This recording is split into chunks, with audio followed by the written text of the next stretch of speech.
today on loving kindness. Good? All right. Hey. Hey, Sharon.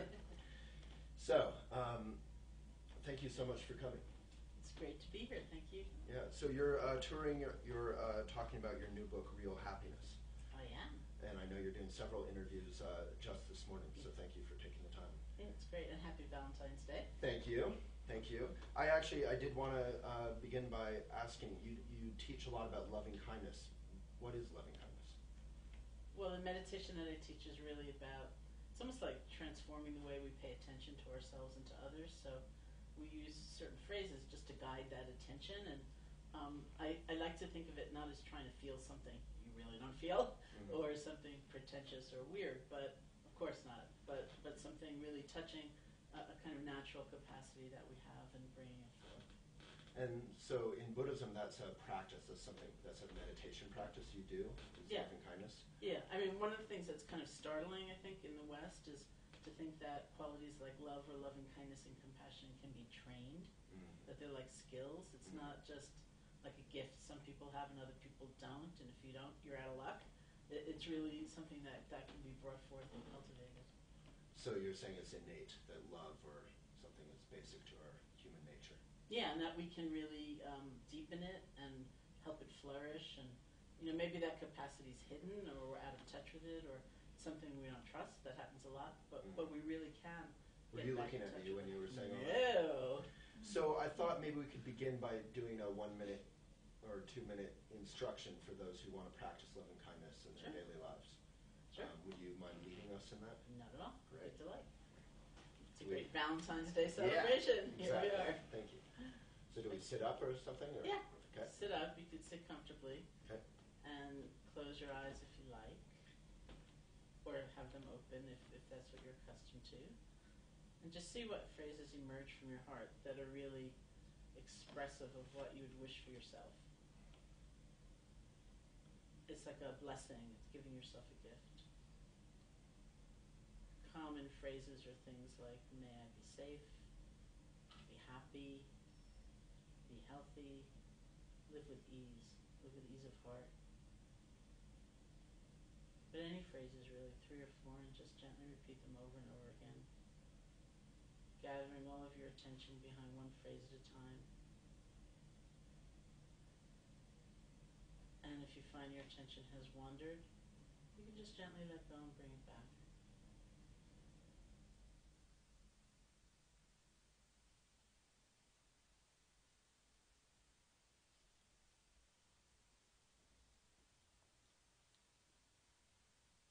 And then call to mind someone who's helped you. Maybe they've helped pick you up when you've fallen down, or maybe you never met them, but they've inspired you. Could be an adult, could be a child, could be an animal, some embodiment of the force of love. And if someone like that comes to mind, you can bring them here. Get an image of them, say their name to yourself, get a feeling for their presence, and offer the phrases of loving kindness to them. Even if the words aren't perfect, it doesn't matter. They're the conduit for our heart's energy.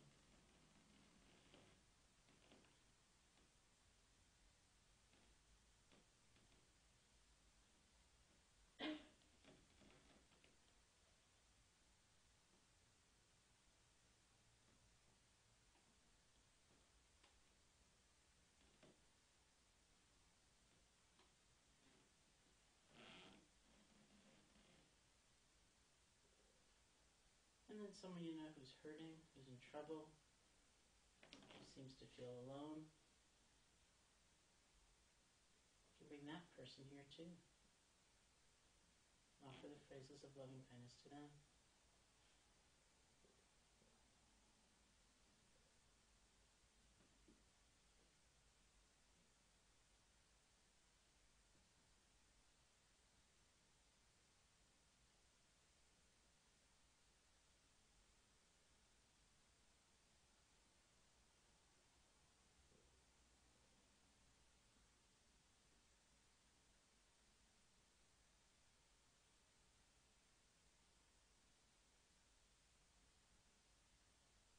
And then all beings everywhere, every form of life, near and far, known and unknown. May all beings be safe, be happy, be healthy, live with ease.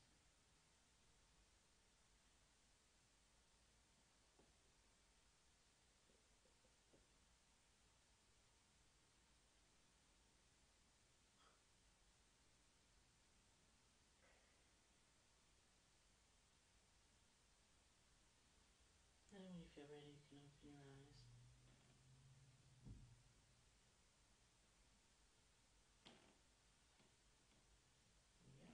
Well, thank you.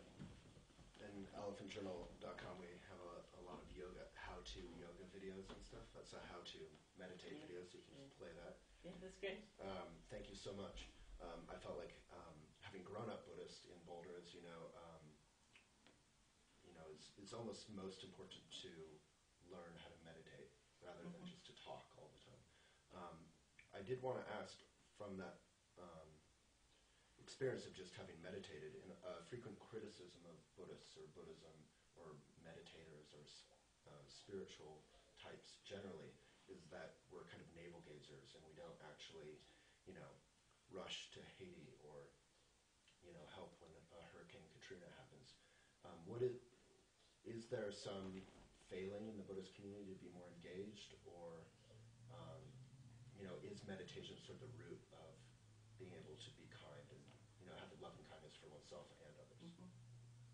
I think it could be the root. I think that it could be the source for people to not be so afraid, to not discount their contribution.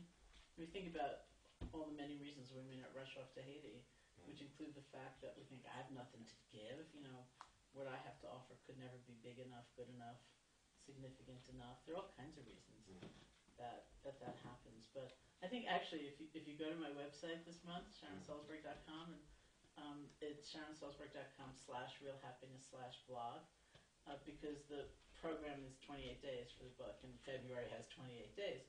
We have all these people blogging about their meditation experience, and it's really fantastic because a lot of them are very engaged. We have a human rights worker in Rwanda. We have somebody who's now down in Central America doing nonviolent training. We have a couple of firefighters. We have 2 police officers. Wow. One of the firefighters wrote this great blog about how, like in many places, they're very underfunded in New York City, so they're working way overtime and all this stuff. And he was sitting by this manhole for 3 hours waiting for it to stop burning, and so he thought, well, I haven't done my meditation yet, I'll do it here. And so he describes that, just sitting in the street near this manhole doing his meditation. Yeah, in the Charter of the United Nations it says, wars begin in the minds of men, and therefore it is in the minds of men that we must create peace. And I always love that phrase. Just yesterday on Twitter, we've been competing for the national award on Twitter for environmental coverage, and a colleague of mine was criticizing the whole notion of Twitter, saying, it's just all a lot of talk, and that people, and it's almost like seeing the giant discursive mind of the world. But at the same time, he was saying, and it's the people who do things that matter. And I really take exception to that. I feel like we interviewed Lester Brown, a leading environmental figure, and he said, media or communication is the key. Education dispels ignorance. And do you think, on an even more fundamental level than communication, meditation is perhaps another key? Yeah, I think it could be. I think somehow people have to have a source within them, both for sustaining an effort, because, as you know, it is not easy, through the ups and downs and successes and failures and more failures. And it's not easy to have a really big vision of time and one's work. And also to know so deeply that we're interconnected, not just superficially having it as an idea, but knowing it very deeply so that the solutions we look for aren't just on the surface of things.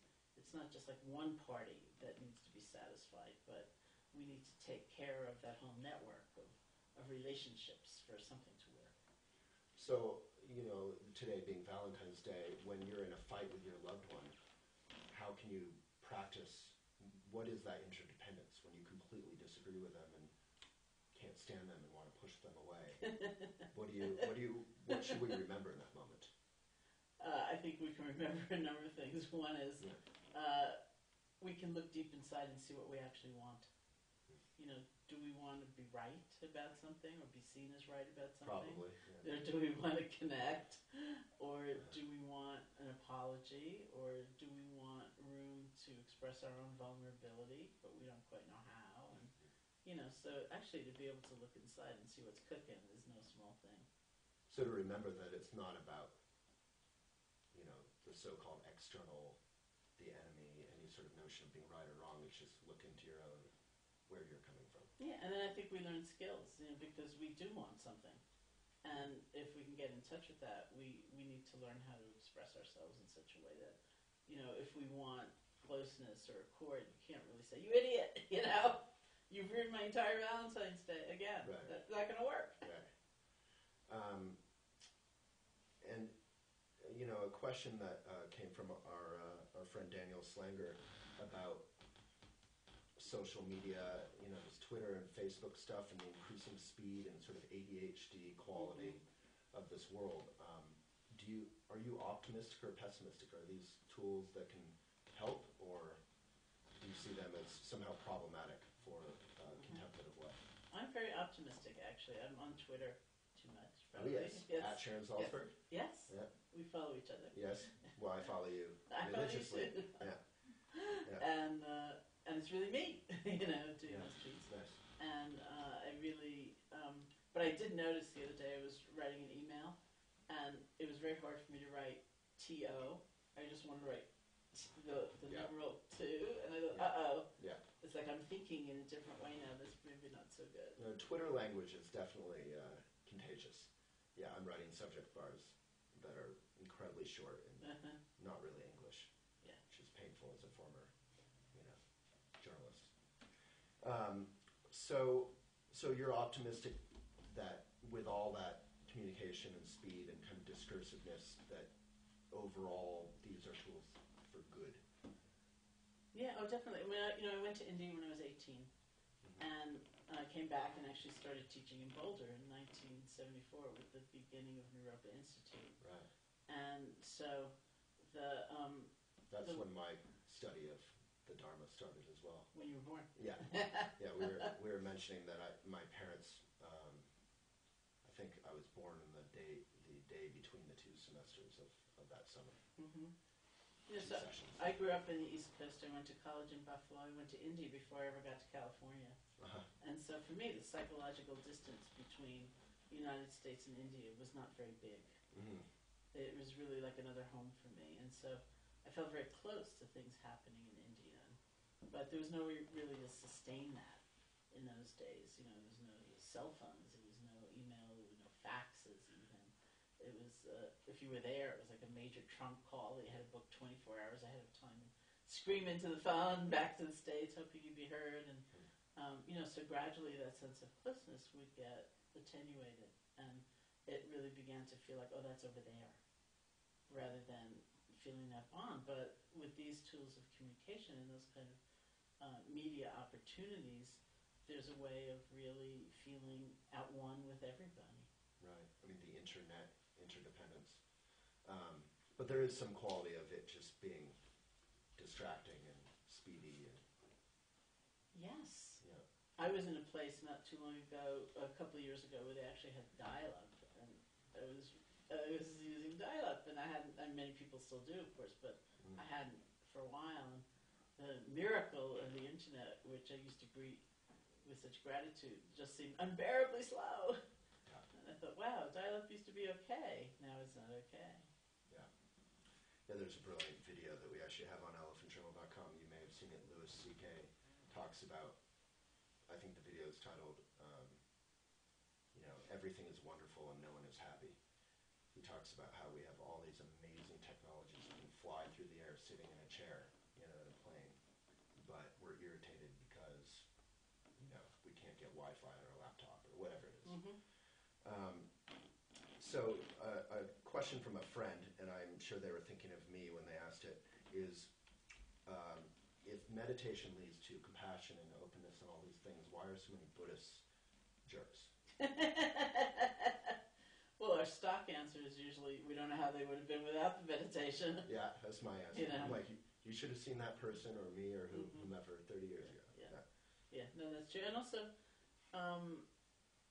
there are different, meditation is also happening in a context. There are ways in which we bring a lot of our old habits right into the meditative process. So if you really judge yourself a lot, if you have too high expectations, if you have perfectionistic streak, that can come right in, and it's not impossible by any means, but it's hard to loosen the grip of that. And so sometimes we are not getting the full possibility or potential of our meditation practice, which we could be.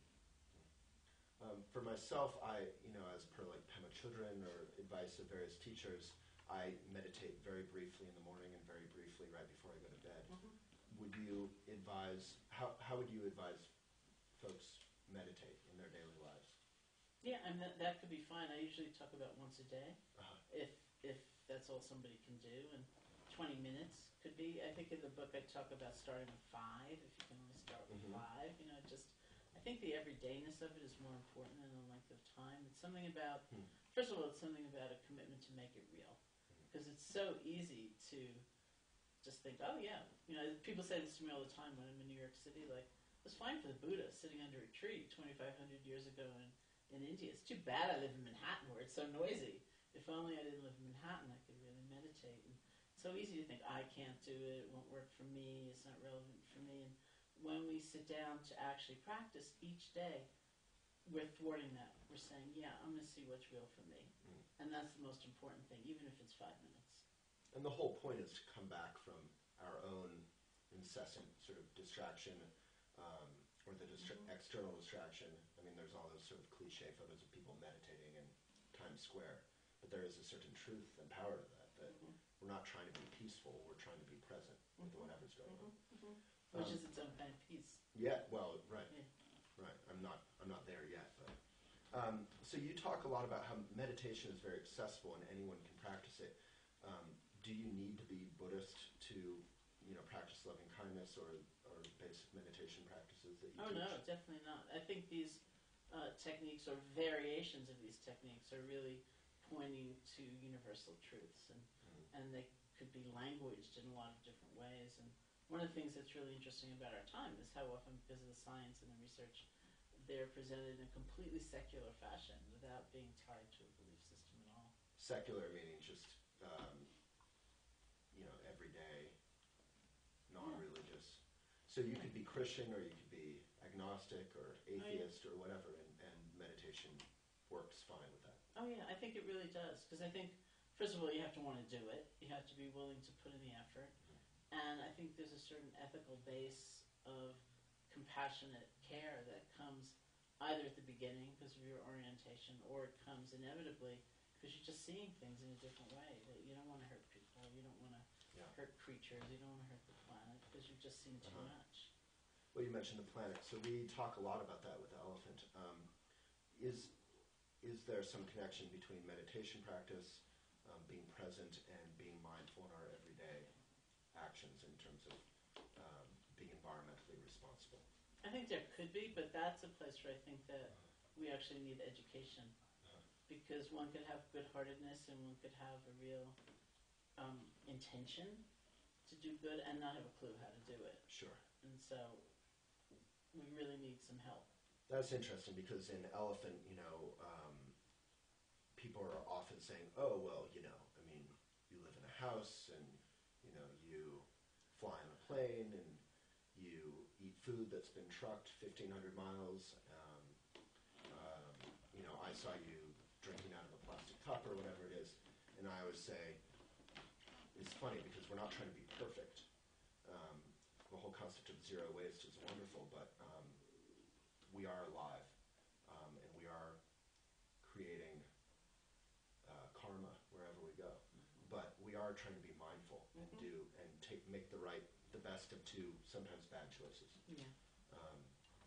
So, yeah, I think from an environmental point of view, I guess my point is that we don't need to be that educated. We just need to be Yeah. So I have a couple other questions from our friends. Actually, can I pause real quick? Yeah. I want you, because we have 5 A lot of minutes left. talking going on. It's sort of distracting for me. Just a comment. I'm not used to that. Oh, we're just getting camera angles. No, I know, but I'm just not used to it. Okay, so we have 5 minutes left, so if you can, we'd like to kind of talk a bit more about the book and some action steps, and then we'll get into the final questions. We're going to, I want to talk about the book in the context of the blog and the introduction, but I want this interview to be kind of timeless. I don't want it to be. Oh, sure, no, that's fine. So I feel like we've referred to it. If there's anything specifically you want to talk about, like subjects in the book, I just want this interview to be, I want to personally, selfishly promote this for years. Here. So meditation is obviously timeless. But yeah, I'll ask a couple more questions about that. Yeah, that sounds fine. So just like another 5 minutes from now, and then we'll transition. I mean, 5. It's not like exact, but enough time. And then yeah, I was feeling like we're naturally wrapping up. Oh yeah, absolutely. Just want to get that time cue, and then we'll pause and then go into these questions that you want to do. Yeah, the 8 questions. Yep. All right. Am I skipping anything that anyone really wants to hear? Will meditating make me too happy and content to get anything done? That's a good question. Not really much of a danger, right? I wouldn't worry. Okay, so what's on your nightstand? Hello. Oh, here's a good one. Okay. All right. Are we back? Yeah, we're back. Okay, we're back from commercial. Thank you, Bud Light, for sponsoring Walk the Talk Show. Here's a great question from our friends. Do you yourself get triggered and upset? And when you do, what do you do about that? Yes, I get triggered and upset. No! So probably my first book was Loving Kindness, and then after that people would say, what does it feel like to love everybody all the time without any interruption? Now, this last book is called Real Happiness, so of course it's like, are you really, really, really happy? Has come up already. So, yeah, of course I get triggered and upset, but I think a lot Could you yell that at me? No. Of course I do. What do you think? I guess. But a lot of what happens, of course, is that I'm aware of it when it starts rather than 15 consequential actions later. And that it's much more transparent. There's just more space, more spaciousness. So it's like, oh yeah. And then I really feel mindfulness gives us a choice. It doesn't denigrate what we're feeling or put it down, but we have a choice. Maybe you think, I've been down this road before, I know where it goes, I think I'll just let this go. Something like that. And you maybe have a sense of humor about it? Oh, definitely. When it comes up? Yeah. I've heard about people who have senses of humor about themselves. But so you talk about a 28-day program of meditation in your latest book from an old school, like spiritual materialism, Trungpa Rinpoche point of view. For those who don't know what I'm talking about, you can Google spiritual materialism. That sounds kind of like a crazy like marketing thing, but you're not that kind of person. I've known and studied you for many years. So why do you think it's important to package something like that?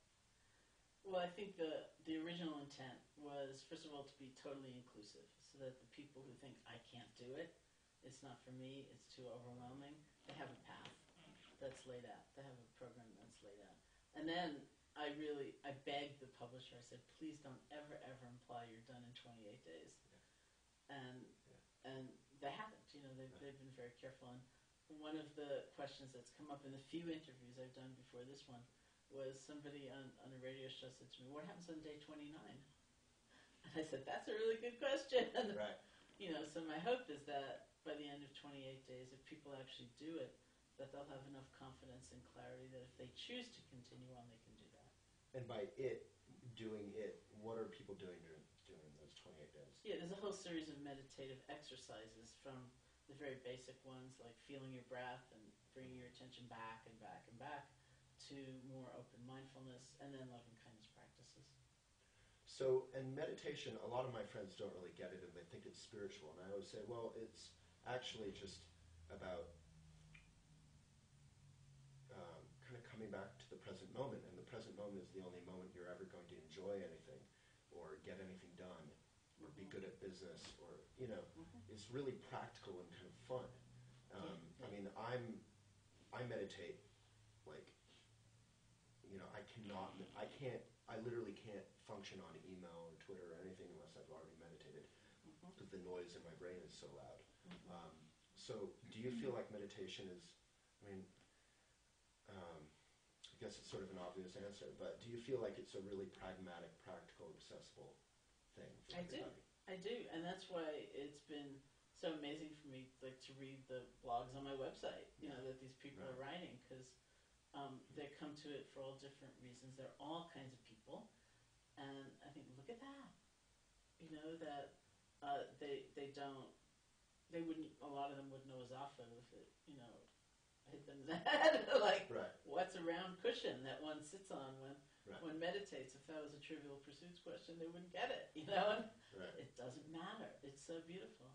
Right. So you can be that firefighter meditating right before fighting a fire or any situation. So maybe we could conclude by doing a basic meditation that everyone could do in the morning and evening or for just a minute. Sure. Thank you so much. Okay. So what do I do?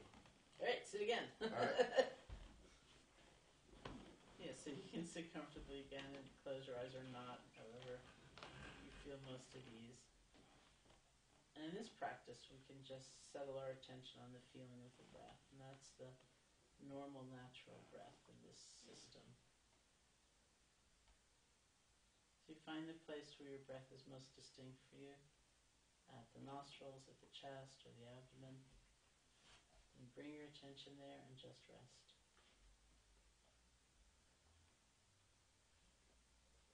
You can aim your attention at one breath at a time, and feel the actual sensations of your breath. I'm getting distracted by Redford. So if you do get distracted, you just come back to the breath. That's right. Okay. There may be images or sounds or emotions or sensations that arise, but they're not all that strong. And you can stay connected to the feeling of the breath. So just let them flow on by. But if something actually pulls you away, you get lost in thought, lost in fantasy, or you fall asleep, we say that the moment you realize you've been distracted is the magic moment of the practice. Because that's the moment where we have the chance to be really different. And instead of judging ourselves or condemning ourselves, we have the chance to just let go and begin again. Just bring your attention back to the breath. And if you have to do that over and over and over again, that's fine.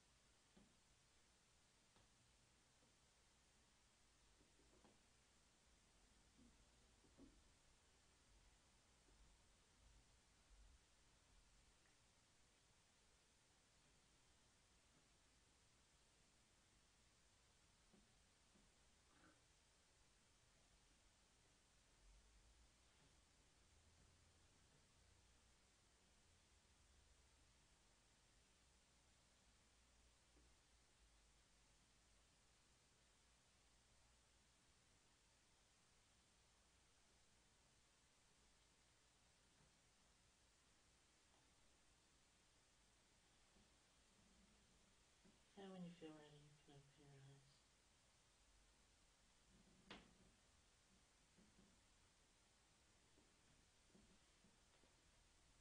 Thank you so much. Thank you. So thank you to Sharon Salzberg, and this has been a very spacious and present episode of Walk the Talk Show. Thanks for joining us.